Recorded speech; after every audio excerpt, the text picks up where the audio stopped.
Speak Alive, les podcasts des plus grandes affaires criminelles. Les serial killers vous ouvrent leurs pensées et livrent leurs paroles. L'étrangleur de Rochester. Épisode 3. Un jumeau meurtrier. La police a enfin découvert l'existence de Robert Spalski. Il a été confondu après son 3e assassinat commis sur Charles Grande. Mais il court toujours. L'enquête n'a pas permis son arrestation. Il inspire tellement de peur à la prostituée à laquelle il a avoué son meurtre que cette femme change plusieurs fois son récit avant de l'accuser formellement. Le procureur ne retient pas ce témoignage hésitant. Robert Spalski échappe encore à la justice. Mais à partir de maintenant, les policiers le connaissent. Ils sont persuadés de sa culpabilité. En fouillant son passé pour essayer de le confondre, ils vont découvrir un indice troublant. C'est dans le village d'Elmira que les policiers vont tenter de découvrir les clés de la personnalité de leur tueur présumé. Robert Spalski y naît en 1955, en même temps que Stephen, son frère jumeau, les aînés d'une famille de 7 enfants. J'ai grandi dans une maison de 7 pièces, juste à côté d'une rivière magnifique. On avait même des chevaux, un terrain de 16 hectares pour jouer. Je n'ai jamais manqué de rien. Mes parents tenaient leur propre épicerie. J'ai grandi avec 4 frères et 2 sœurs. J'étais heureux. Cette enfance heureuse ne va pas durer. Quand Robert Spalski a 12 ans, ses parents divorcent. Les enfants changent de cadre et emménagent avec leur mère dans une maison plus modeste. La vie n'a plus jamais été la même. Ma mère avait 7 enfants à surveiller. C'était impossible. J'ai toujours été très proche de Stephen, mon frère jumeau. On était tout le temps fourrés ensemble, à faire les 400 coups. On sortait en cachette le soir, on volait la voiture de ma mère, on allait faire la fête et on rentrait. Elle ne se rendait compte de rien. Elle avait trop à gérer pour s'occuper de nous. Un père absent et une mère qui le délaisse. À l'adolescence, Robert Spalski est de plus en plus livré à lui-même. Il découvre la drogue très jeune et apparaît dans les fichiers de la police. À 15 ans, il met le feu à une école. À 16 ans, il commet des vols de voitures et des cambriolages. Ses premiers frissons dehors la loi. J'aime le cambriolage. Je faisais pas ça pour l'argent. Je m'ennuie vite dans la vie. J'aime entrer chez les gens, m'introduire en secret dans leur vie. J'aime ne pas faire comme tout le monde, suivre les chemins tracés. Quand vous êtes structuré, vous recherchez une routine. Moi non, j'ai pas grandi comme ça. À l'époque, pour les enquêteurs, Regina Sheridan est un témoin privilégié. Il compte sur elle pour éclaircir les mystères de la personnalité de Spalski. C'est au collège qu'elle rencontre pour la première fois Robert et Stephen, les frères jumeaux, et qu'elle devient rapidement une de leurs amies. Là, c'est moi. Là, ce sont les pages où ils auraient dû apparaître s'ils étaient restés à l'école jusqu'au bout. Ah, voici Robert. J'ai toujours eu du mal à les différencier l'un de l'autre. Qu'ils soient ensemble ou pas, je ne savais jamais lequel était lequel. Il n'y avait vraiment pas beaucoup de différence entre eux. Sauf que Stephen était timide et Robert plus extraverti. Comme tous les jumeaux, je suppose. Ils étaient très beaux avec leurs cheveux longs, leurs muscles. Toutes les filles voulaient sortir avec eux. Je n'aurais jamais imaginé qu'ils deviendraient ce qu'ils sont devenus. Impossible pour Regina de deviner que ces deux jumeaux inséparables vont être unis également dans le crime. C'est en 71 que la vie de Robert et Stephen Spalski va basculer irrémédiablement. Ils ont alors 17 ans. L'histoire de Robert Spalski s'est peut-être jouée ce matin-là.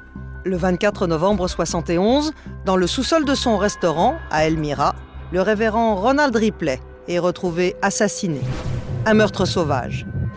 Cet homme marié et père de famille a été poignardé à 14 reprises. L'annonce de sa mort est un choc. Le village n'avait pas connu le moindre meurtre depuis près de 45 ans. Alors qui a tué le révérend Ripley ? Assistant du procureur, Ranson Reynolds suit l'enquête de police. Elle va vite faire apparaître que le révérend menait une double vie.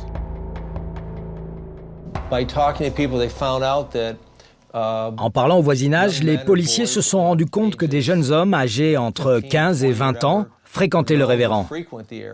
Peut-être que Ripley avait menacé de révéler que l'un d'entre eux était homosexuel. C'était peut-être une histoire d'argent, qu'il les payait. On a travaillé sur ces différentes théories. Parmi ces jeunes qui fréquentent le révérend, les frères Spalski. Quelques jours plus tard, la voiture de la victime est retrouvée dans leur quartier. Les policiers croient tenir le coupable.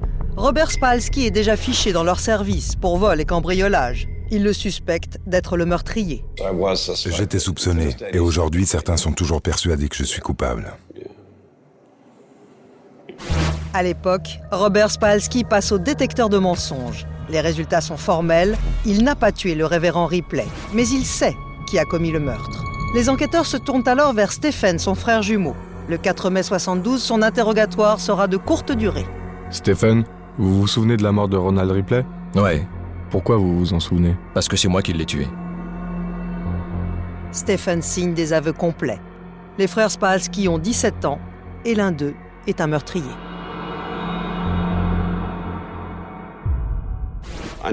Cette nuit-là, je savais qu'il allait le tuer. On avait pris des acides ce soir-là. Et il est parti tuer cet homme.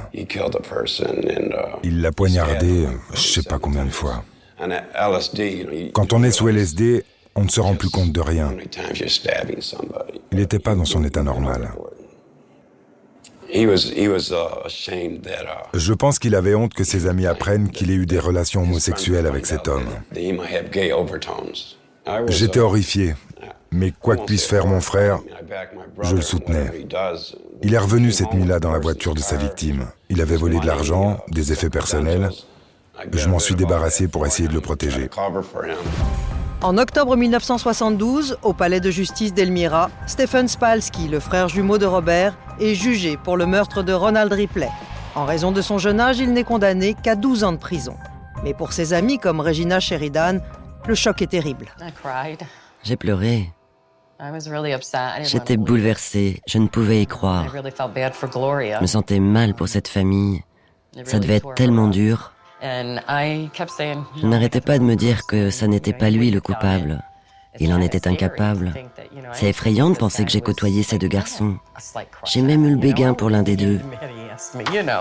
C'est terrifiant de savoir que j'ai été amie avec des gens capables de tuer. L'un après l'autre, ces deux amis d'enfance vont devenir des meurtriers. Des années avant qu'il ne passe à l'acte, Robert Spalski a vu en son frère jumeau une sorte de modèle. Un double maléfique qui lui a ouvert la voie. Les enquêteurs sont alors persuadés d'avoir trouvé la clé qui a fait de Robert Spalski un meurtrier. L'histoire incroyable des jumeaux meurtriers, un autre homme va s'y intéresser. Gary Craig est journaliste dans le principal quotidien de la région. Pourquoi les frères Spalski sont-ils devenus tous les deux des assassins ? Depuis des années, cette question le passionne. Le cas est rarissime dans l'histoire du crime aux États-Unis. C'est incroyable de tomber sur cette affaire. Deux jumeaux identiques qui seraient tous les deux des meurtriers. C'est pour ça que je m'y suis intéressé. J'ai essayé de savoir comment ces deux jumeaux avaient évolué dans la vie. Gary va notamment s'intéresser à Stephen. À la suite de ses 12 années d'emprisonnement pour le meurtre du révérend Ripley, le frère de Robert sera de nouveau condamné, cette fois pour un kidnapping. Depuis l'âge de 17 ans, Stephen Spalski a passé toute sa vie en prison. J'ai rencontré Stephen en prison 3 ou 4 fois. La première interview m'a marqué. On est entré dans la pièce, il y avait Stephen et un photographe. J'ai toujours cette photo sur mon bureau, c'est une photo tellement étrange. Stephen avait la réputation en prison d'être un détenu facile, et je crois que c'est vrai. Et je n'oublierai jamais. Je commence à l'interviewer, et lui, il me parle de l'homme qu'il a tué. Comme s'il communiquait toujours avec lui. C'était 15 ans après son meurtre, je crois, et c'est comme s'il avait toujours la même conversation avec sa victime. Stephen Spalski, le voici. Maquillé à outrance, le frère jumeau de Robert assume aujourd'hui son homosexualité. Un être désorienté qui aimerait même changer de sexe. Depuis qu'il est incarcéré, les frères Spalski ne se sont pas revus. Mais entre les deux jumeaux, un lien persiste. Le même rapport à la mort. Pour leurs victimes, les frères Spalski n'ont aucun remords. J'ai tué ce prêtre parce qu'il le méritait. Il m'avait agressé. Et c'était pour lui le temps de s'en aller. J'ai tué, j'ai commis un kidnapping. C'est ce que dit mon dossier. Vous pensez que vous êtes violent? Non. Quand vous avez besoin d'argent, il faut aller le chercher. Il faut faire ce qu'il faut. Moi, je vis à 100 à l'heure. J'ai pas fait ça pour être célèbre. J'avais juste besoin d'argent. Il a de plus gros problèmes que moi. Il est très dangereux. J'ai peur de mon propre jumeau. Il peut tuer d'un coup. Vous le regardez de travers, il essaie de vous tuer. C'est un homme extrêmement dangereux. Stephen et Robert Spalski, des frères jumeaux au parcours similaire. Tous les deux semblent souffrir des mêmes maux, paranoïa et tendance à la schizophrénie. Il y a eu pas mal de recherches scientifiques sur les jumeaux. Si l'un fait quelque chose, l'autre limite. Mais ça n'est pas valable dans tous les cas. Mais il y a chez les frères jumeaux de fortes probabilités pour que ça arrive. Pourtant, les Spalski n'obéissent pas exactement au même type de violence. Quand les choses tournent mal, Robert peut être bien plus violent et il aura tendance à tuer plus facilement. C'est Stephen qui a tué le premier, mais ce geste va avoir des répercussions terribles dans la tête de Robert Spalski. Peut-être parce qu'il a tué quelqu'un, je me suis dit, moi aussi je vais faire comme lui, et je vais devenir un meurtrier. Peut-être inconsciemment, c'est ce que je me suis dit. Je vais te montrer que je peux tuer plus que toi. Et Robert Spalski va tuer bien plus que son double. 20 ans après le meurtre commis par son frère jumeau, il passe à l'acte.